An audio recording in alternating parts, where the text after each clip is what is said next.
வெயில் குறைய ஆரம்பிச்சிருச்சுங்க. இனி நமக்கு தோட்டத்தில் நல்ல ஒரு வளர்ச்சி இருக்கும். இப்போ நீங்கள் பார்க்குற மாதிரியாக ரோஜாக்கள் ஸ்ட்ரெஸ் இல்லாமல் அழகாக வளர்ந்து வந்துடும்.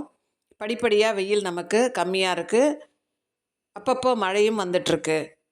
இந்த சீசனில் நீங்கள் செடியின் வளர்ச்சியை நோக்கி கொண்டு போகலாம்.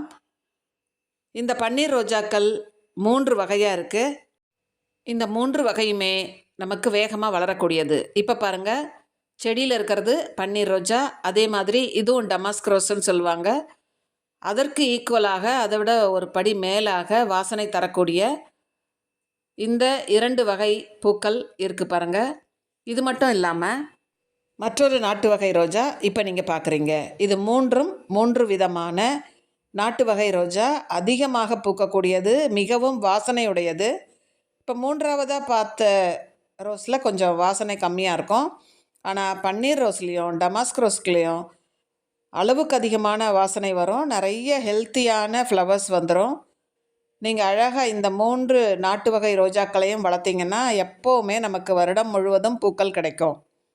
இந்த 3 வகை ரோஜாக்களுக்குமே ஒரே மாதிரியான பராமரிப்பு.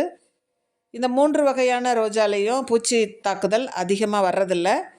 அதனால் நீங்கள் ஈஸியாக வளர்த்துடலாம். முக்கியமாக இந்த 3 வகை ரோஜாக்களையுமே நம்ம உயரம் போக விடாமல் உயரத்தை குறைச்சி அதற்கு அடிக்கடி வாரம் ஒரு முறை ஏதாவது ஒரு ஆர்கானிக் அல்லது இன்ஆர்கானிக் உரங்களை கொடுத்து, இன்ஆர்கானிக்காக இருந்தால் அளவில் குறைச்சி கொடுக்கணும். இந்த வகையில் இப்போ நாம் கொடுத்துட்டோம்னா தொடர்ந்து நமக்கு இப்போ நீங்கள் பார்க்குற மாதிரி நமக்கு தேவையான வீட்டிற்கு தேவையான பூக்கள் நமக்கு கிடச்சிரும்.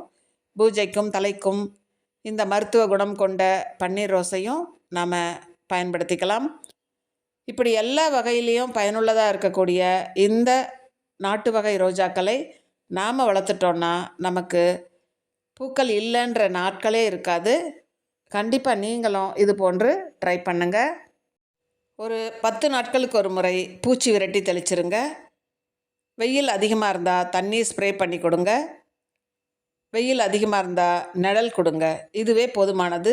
ஜூன் ஜூலைலலாம் நமக்கு எந்த பராமரிப்பும் இல்லாமல் ஈஸியாக வளரக்கூடிய இந்த வகை ரோஜாக்களை நம்ம தோட்டத்தில் வளர்த்து கொண்டு வந்துடலாம்.